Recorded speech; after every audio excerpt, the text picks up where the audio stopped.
नमस्कार महाराष्ट्रातील माझ्या सर्व अभियोग्यताधारक बंधू आणि भगिनींनो, सर्वांना श्री स्वामी समर्थ.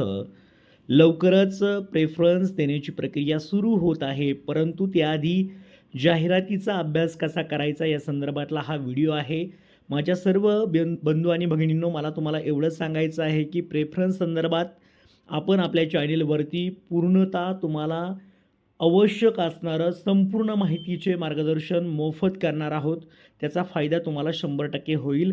या ठिकाणी सगळ्यात आधी तुम्हाला तुमच्या जाहिराती तुम्ही डाउनलोड केल्यानंतर सर्व जाहिरातींचा तुम्हाला अभ्यास कसा करायचा आहे, तर या ठिकाणी आपण जर पाहिलं तर डाव्या बाजूला प्रवर्ग दिलेत. त्या सर्व प्रवर्ग पाहून घ्यायचे. याच्यामध्ये अनुसूचित जाती, जमाती, व्ही-जे-ए, एन-टी-बी, एन-टी-सी, एन-टी-डी, ओ-बी-सी असेल, विप्राम, विमाप्र आहे, ई-डब्ल्यू-एस आहे, खुला आहे आणि या सी-बी-सीच्या देखील जागा या ठिकाणी येतील. मग इथे आपण जर पाहिलं तर पहिलं आरक्षण आहे पहा, समांतर आरक्षण आधी दिलेली असतात.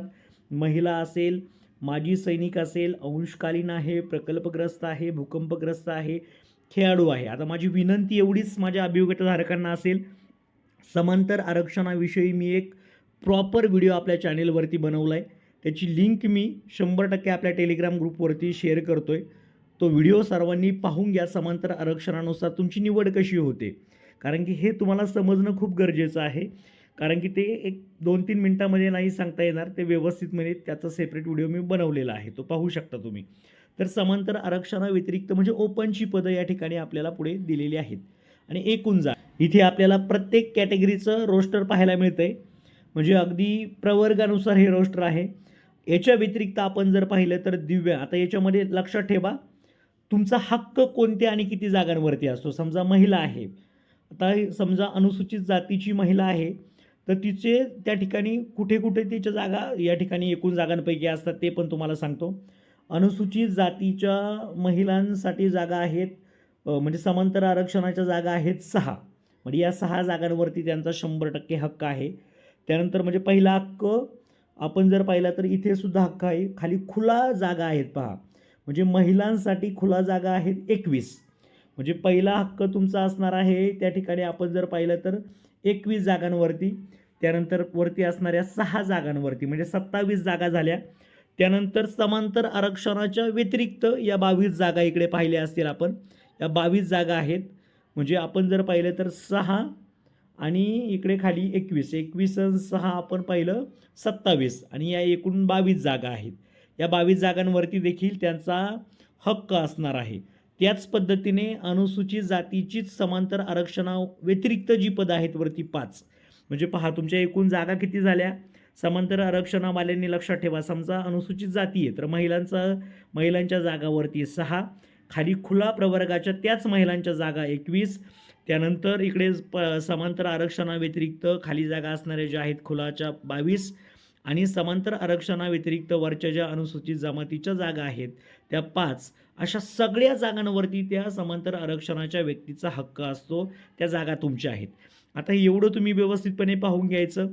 त्यानंतर दिव्यांगांसाठी जागा दिलेल्या आहेत पहा, अस्थिव्यंग 2 आहेत, कर्णबधीर 1, अंध अल्पदृष्टी 1 आहे, आय-डी 1 आहे, एम-डी 1 आहे, अशा 6 जागा आहेत.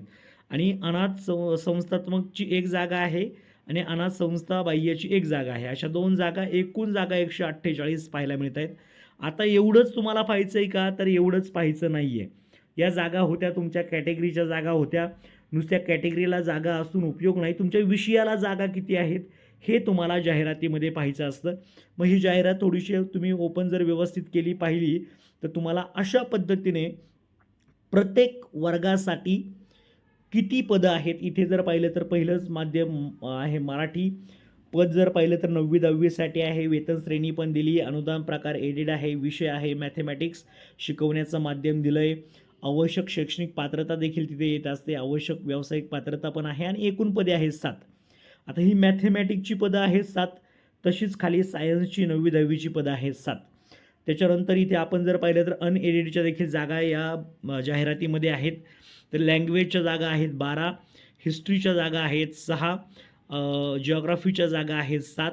आता इथे लक्षात ठेवा की वरती जर पाहिलं तर शिक्षण सेवकाचा पगार आहे, परंतु 6 नंबरचा जर मुद्दा तुम्ही पाहिला इथे ग्रॅज्युएट स्टँडर्ड अनएडेडसाठी तर 38,600 ते 1,22,800 पर्यंतची वेतन श्रेणी तुम्हाला मिळते. काही महानगरपालिका, नगरपालिकेमध्ये ही वेतन श्रेणी 100% दिली जाते. संस्था एवढी मोठी वेतन श्रेणी देऊ शकत नाही आहेत अनएडेडला, पण महानगरपालिकेमध्ये माझ्या माहितीप्रमाणे त्यांना पगार दिला जातो. इथे आपण जर पाहिलं तर पहा, अनएडेडची जागा आहे लँग्वेजसाठी मराठी, नंतर हिस्ट्री आहे, जिओग्राफीची सुद्धा अनएडेडची जागा होती. 7 जागा आहे, फिजिकल एज्युकेशन आहे. पाहून घ्यायच्या सगळ्या जागा. या सगळ्या जागा पहा, सायन्सच्या देखील अनएडेडच्या देखील होत्या 9वी आणि 10वीच्या 10 जागा आणि अनएडेड जर पाहिलं आपण मराठी माध्यमाच्या देखील 15 जागा होत्या. त्यानंतर मॅथेमॅटिक्सच्या 10 आणि मॅथेमॅटिक्स अनएडेड इंग्लिश मीडियमच्या 10 आणि मराठी मीडियमच्या 15 जागा. अशा पद्धतीने ही जाहिरात त्या ठिकाणी पवित्र पोर्टलला आली होती आणि अशा सूचना देखील तुम्हाला पाहायला मिळत आहेत त्या संदर्भातल्या. पण लक्षात ठेवा, इथे आता पहिला गट कोणता असणार आहे? माध्यम पाहायचं तुमचं माध्यम असतानाच आहे. पद कोणतं आहे ते पण चेक करावं लागतं. वेतन श्रेणी दिलेली असते. अनुदानाचा प्रकार सगळ्यांनी हा मुद्दा खूप महत्त्वाचा आहे. काही ठिकाणी आता अनएडेड आहे आणि वरती काय आहे? एडेड आहे. विषय पण दिलेत. आपला विषय पहा, आता इथे हिस्ट्रीला जागा किती आहेत? 6 जागा आहेत अनएडेडला.